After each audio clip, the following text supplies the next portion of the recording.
Okay. It's on. All right, no learning announcements. Don't forget about seeing them on Monday. Okay. Okay, ready? Yes. Okay. Good morning, everybody.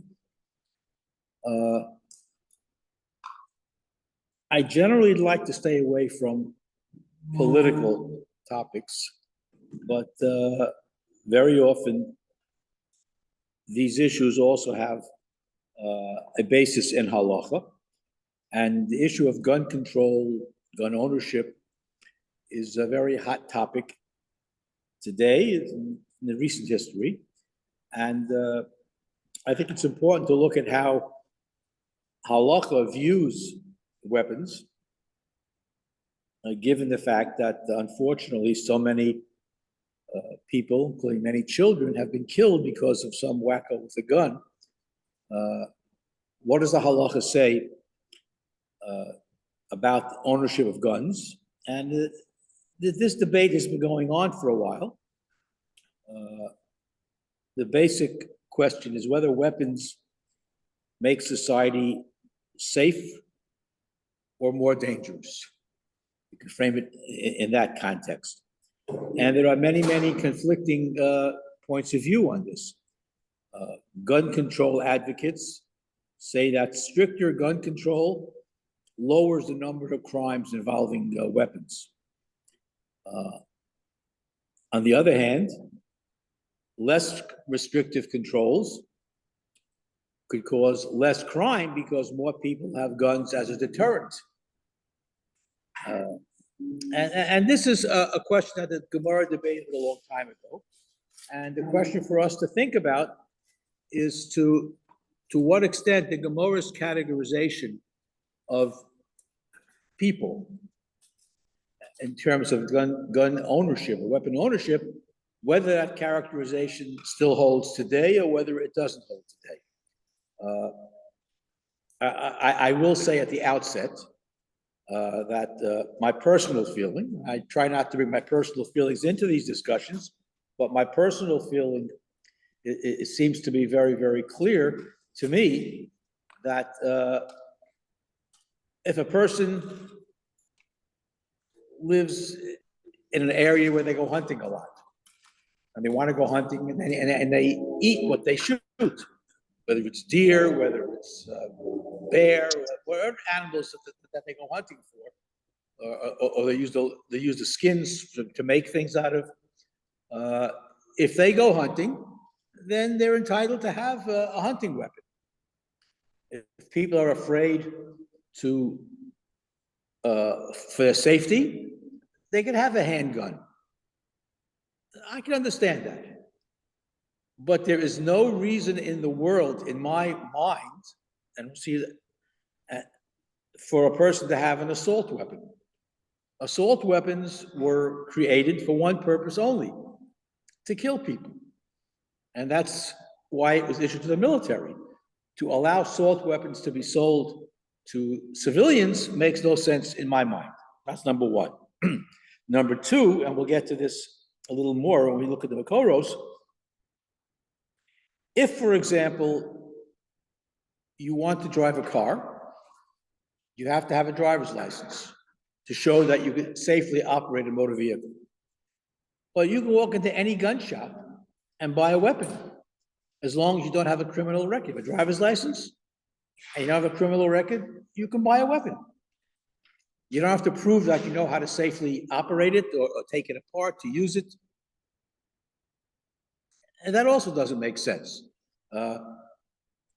If you're in the military and they give you a weapon, you spend countless hours taking it apart, putting it back together again, oiling it, making sure it works, because a weapon is not a toy. Now, let's look at the Gemara. The Gemara is an Avodah Zarah. And it says very clearly that you may not sell weapons or their accessories, holster, shield in some cases, to a non-Jew. nor may you sharpen their weapons. Or could you sell them, I guess, the equivalent of handcuffs or other similar types of things? The reason why you couldn't sell, again, this is the Gemara's mentality, because they were suspected of using weapons for murder, for killing people. And unfortunately, in our history, we know that Jews were very often terrorized by non-Jewish people with weapons. So therefore, you're not allowed to sell them weapons. Also, the Gemara continues, next page, and I apologize for my voice because I'm suffering through allergies right now. The Gemara says, just like you can't sell weapons to a non-Jew, you also cannot sell it to a Jewish bandit, a person with a bad reputation. The guy's a ganav. The guy is known to be a no-goodnik. Even if he's Jewish, you shouldn't sell him a weapon either. And that certainly applies to a bandit or somebody with a criminal record who might commit murder. And then it goes into the whole discussion about selling them a shield, because a shield could be used as a protective thing, and it could also be used as a weapon itself. All right, so the Gemara goes into a greater discussion, aside from the obvious association of non-Jews and weapons affecting Jews. There's a lumdisher question, so to speak. Is it based on lifnei iver?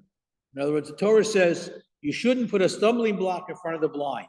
So by giving a person who is inclined to harm Jews a weapon, are we violating lifnei iver? Very technical question.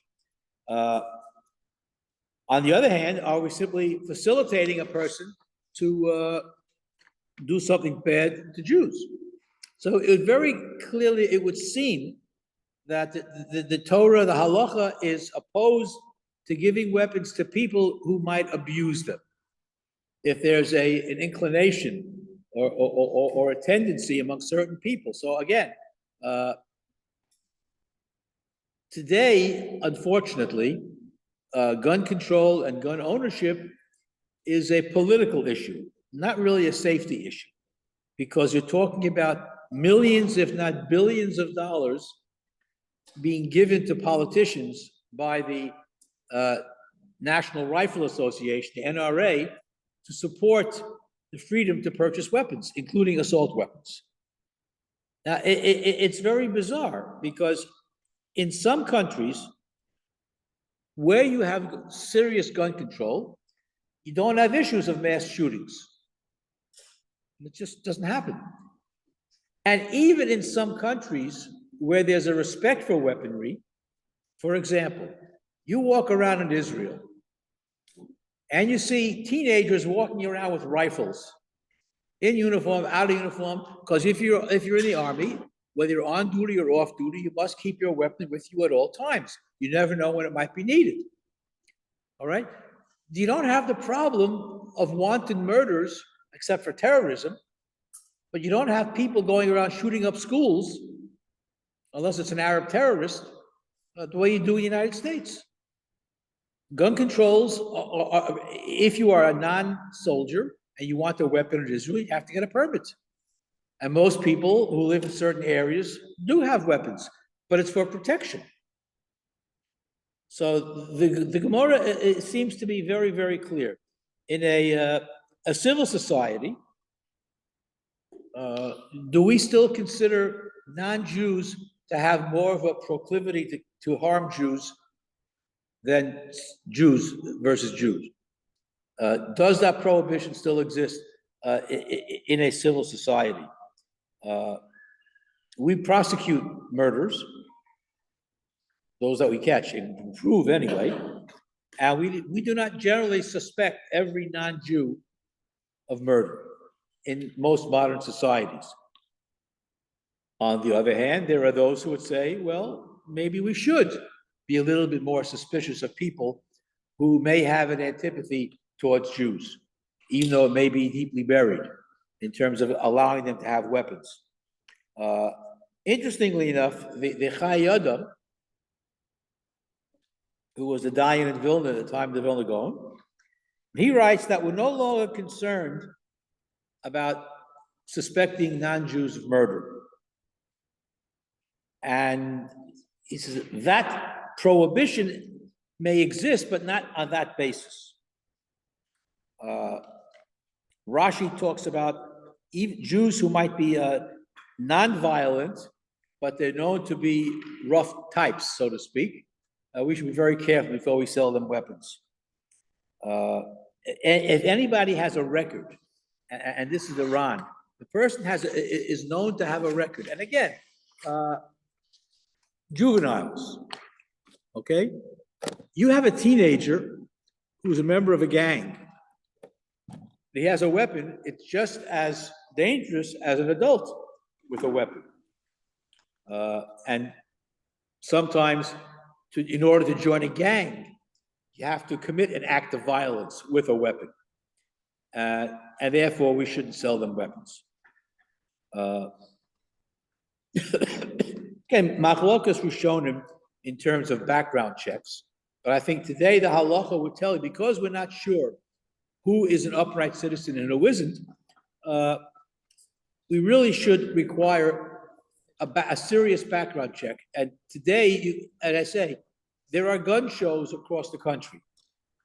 Not necessarily in the New York area, perhaps, but the further away from major urban areas you go, you will find these gun shows. So you can walk into an armory where there's a gun show, and you can buy an assault weapon. You can buy a high-powered rifle.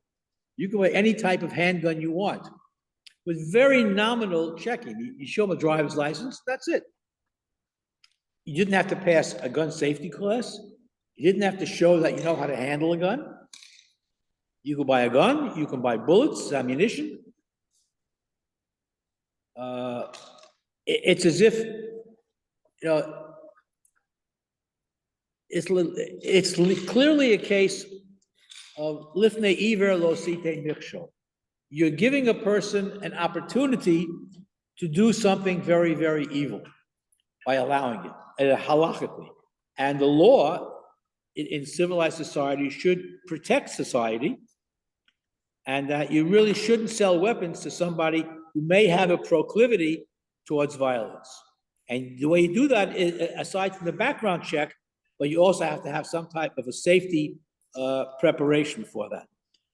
The technicality between the Rashi's view and the Balaturim and the Rambam, these are technical legal issues, but clearly, if there is any chash, if there is any suspicion, this doesn't only apply to non-Jews, for any individual who might use a weapon in a non-sanctioned or violent way, the halacha would say you don't sell the weapons to them. It would seem to be very clear. We can get into the nitty-gritty of the difference between a holster and a shield. You know, the appurtenances to weapons. The prohibition goes there as well. Again, in the time of the Gemara, it was very, very different in terms of weaponry. But the basic principle still exists. People who are not necessarily, again, we don't know. You're a gun shop owner. A guy walks into the store. You don't know him from Adam. You don't know if his driver's license is real or phony in some cases. But if he had to show you a certificate that he passed a gun safety class and it's registered someplace, that might cut down on the number of shootings that take place in America. Unfortunately, it's because it is so politicized, that legislation has not passed as easily as we would think it should pass in terms of common sense. It's Gemara Nevodah Zarah seems to be very, very clear on this. An interesting shaila comes up. What about selling weapons to people who are supposed to protect us? Like the police, the army, people like that.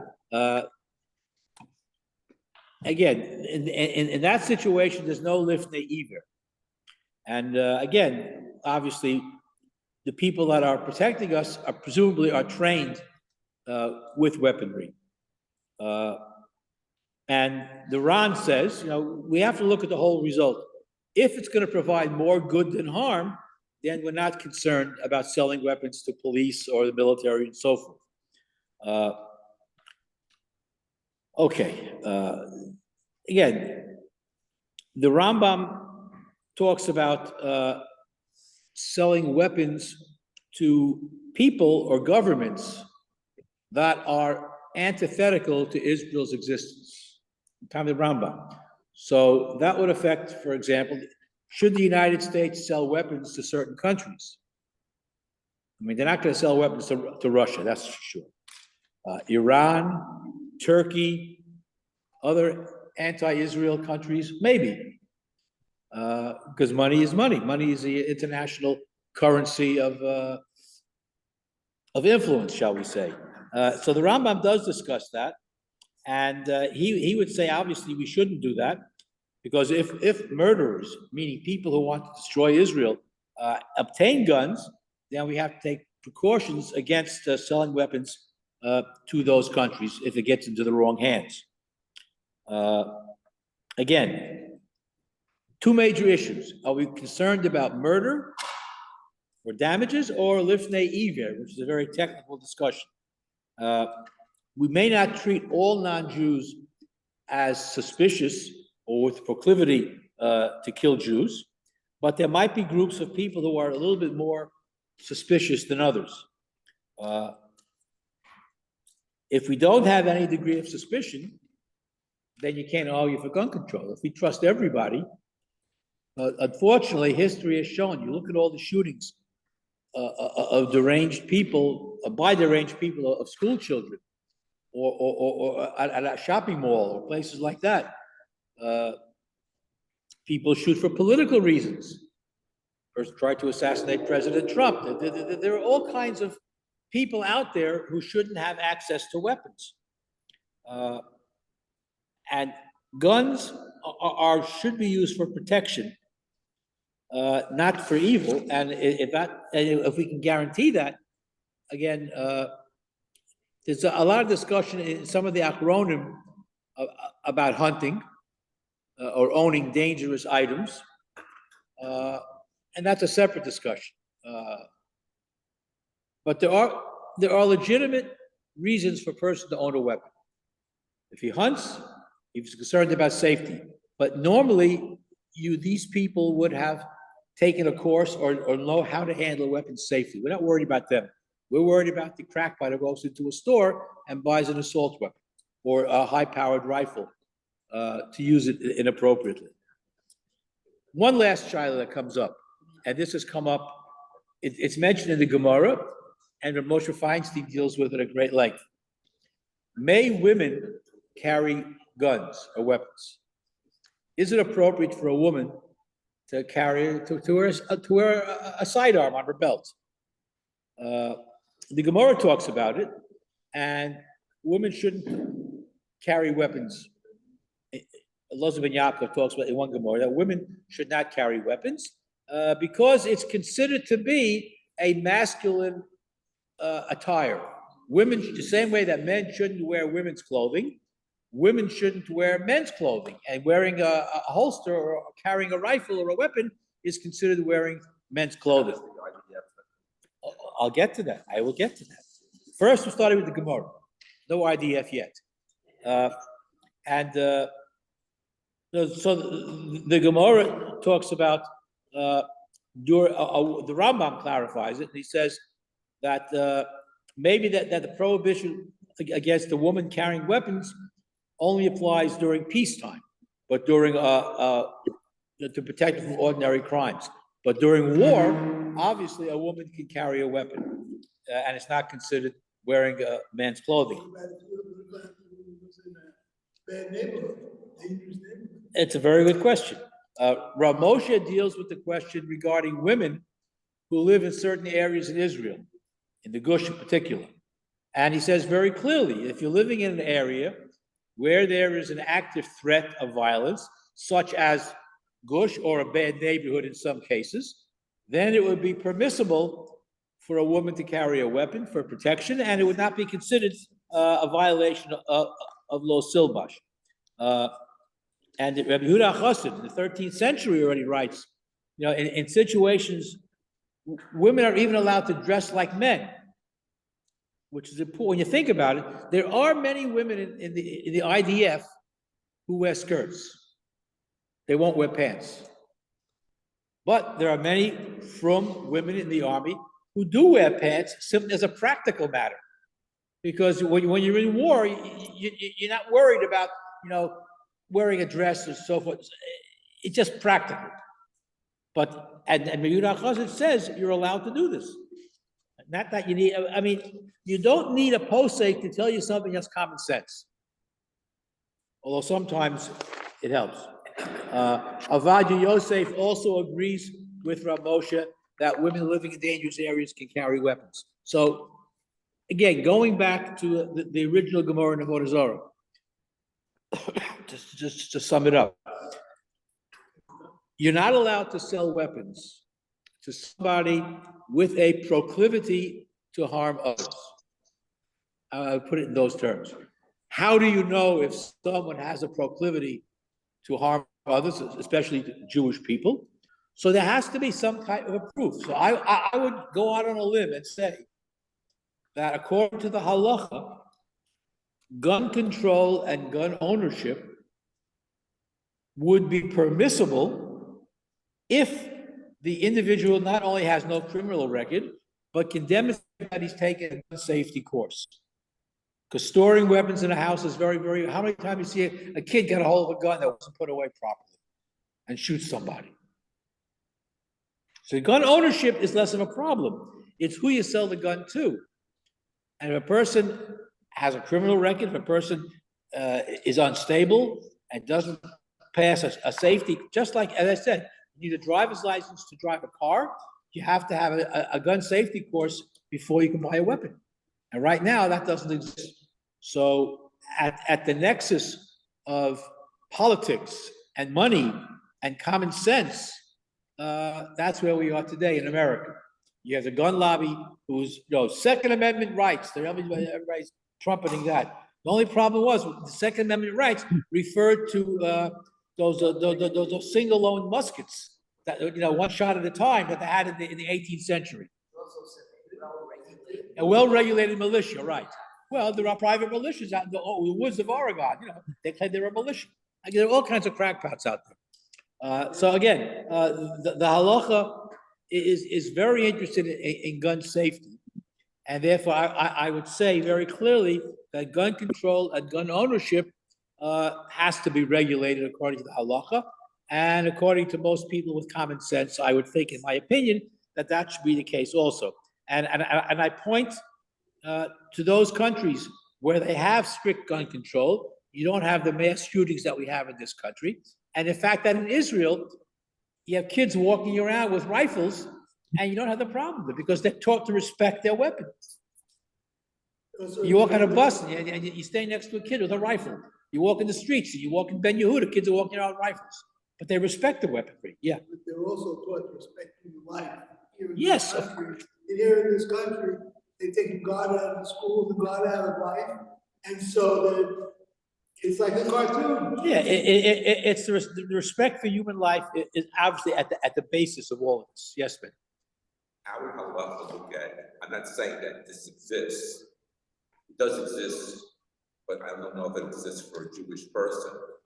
If there was a Jewish person who was selling guns under the table to people, and in those cases, I think there's a very high percentage that those guns are being used. Rabbi, could you repeat each question, please? How does halacha look at a person like that if he was Jewish? Oh, so the question is what about a Jewish person who is selling guns illegally? Correct. Well, so first of all, you have dina de malchus or dina. He's violating the law. But Halachically, he's wrong. Is he considered to be chayav misa because he's now? Well, because in most cases, that gun is going to be used. Yeah, so for illegal purposes. I don't know if he's chayav misa unless you can prove that it directly leads to someone's death, but he's certainly chayav malchus for violating a los asa of los itein michshol. If the evil is michshol. Jay, you had a question? I'm sorry. Oh, I just want to hear Mendy's question. Thank you. Okay. Any other Wally, questions? Yes. Oh, 1 second. Nathan, go ahead. what about today? Is a bow and arrow and a spear, are they considered weapons of destruction? Yes, it's a weapon. I mean, people can buy bows and arrows anywhere. You can go to any sporting goods store. And that, unfortunately, that too should be regulated. I mean, you don't have too many people being killed by bows and arrows anymore, but it is a weapon according to the Gemara and Avodah Zarah, and one should be careful to whom that these things are sold. You don't require a license to buy a bow and arrow because you assume that it's being done for target practice. So that would be, the halakha would rule that that's a weapon. It is a weapon. And a person would be People use bow hired and if he arrows. sold it. People use bows and arrows to go hunting, deer hunting. Yeah. So as well, okay, so Just one last comment. Just for history, when the Nazis took over in Germany, the first thing they did was go to the gun records and took all the guns away. yeah. Yes, So therefore, when they started coming around, nobody had guns. that's right. Yeah, And that's the problem with guns. yes.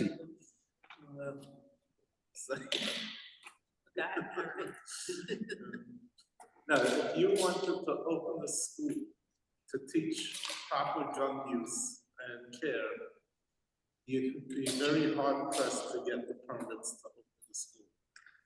If you want, Because the people against guns will say that by doing that, more people will be buying. yeah, look, there are. So it's a It- catch-22. Well, it depends where you are. If you are living in a rural area where every kid goes squirrel hunting with a BB gun, it would be easier to probably teach a course on gun safety. But in more urban areas, there would be a lot of antagonism towards that. Okay, yeah, but They run around with a gun, go on the chase. anyway, it's a very contentious issue. And unfortunately, right now, there's no significant gun, but even without gun control, there is no reason in the world why civilians should be allowed to purchase assault weapons.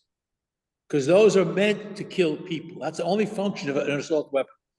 You don't go deer hunting with an assault rifle. You know how they define assault rifles as opposed to various other kinds of rifles?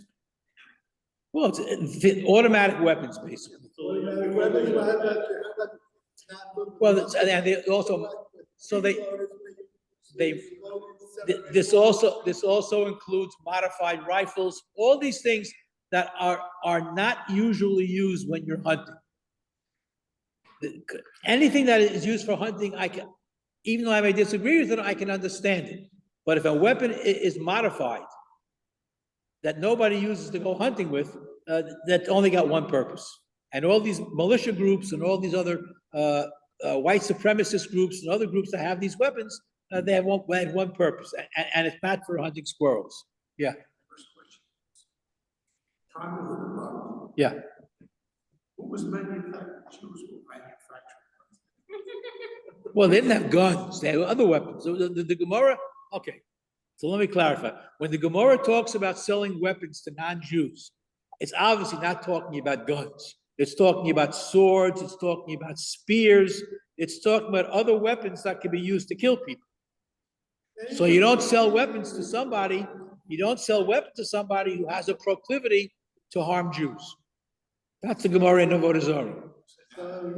1 second, Sam. All these halachic things are great, except in this country.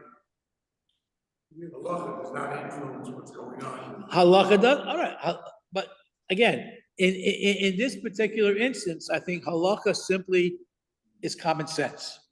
If I know that somebody has a hatred for Jews, I'm not gonna give him a weapon, whatever the weapon might be. So now, extend that, yes, common sense. If somebody has a tendency towards violence, I'm not gonna give him a weapon. And the understanding in the Gemara was that, generally speaking, non-Jews have a tendency towards violence, particularly against Jews. Therefore, you don't sell them weapons. You also don't sell weapons to a guy who has a record, a criminal, a bandit, a Jewish bandit. You don't sell him weapons either. That's the basis for the support in halacha for gun control. But if it's needed to protect people, so they modify that position. But clearly, we're interested in the community's safety. And if there's anything that would harm the community, which is why I said before, just like a person must show a driver's license before he's allowed to drive a car and pass a driving test, anybody who purchases a weapon has to show a certificate that he went through a gun safety course and he passed at the minimum, until and if there will ever be gun control. But the amount of money involved in supporting the sale of weapons, including assault weapons in this country, is astounding. You're talking about billions of dollars are spent by the NRA to make sure we don't pass gun control legislation in this country. And a lot of money. And for senators and representatives to ignore that amount of money coming into their coffers is very difficult. And therefore, they're not going to vote against it. If they demonstrate what I call testicular fortitude, then maybe we'll have gun control. That's likely to happen. All right. Any other comments or questions? All right. Be safe. Have a great day out there. Thank you, Wally. Thank you. Be safe and dry out there. Okay. No comments that we sign on. Have a Zoom? You are. I said whatever I had. Do we have? I don't think you have. You wash? Did you wash? But he had. You only have two, you have two, what's one? Who else washed? You washed? All right. You had Mazonos? Rabbi Sainav Orech. Yishem Rabbi David Adolam, Bishus, Kol Mesubin Khan, Vrek Shachal Mishalo, Baruch Shachal Mishlot, Vakayidu, Bruchaton, who knows in Lechem, Lekol Bosa, Kilam, Pasto, Uftu, Avidol, Talmid, Lafazai, Avushimo, Hagadol, Ki, who else on Vanes, Lakol, Tiblakol, Michim, Zon, Kol, Yosov, Asher Bora, Bruchato Adonai, Hazon, Esakol, no Della, something.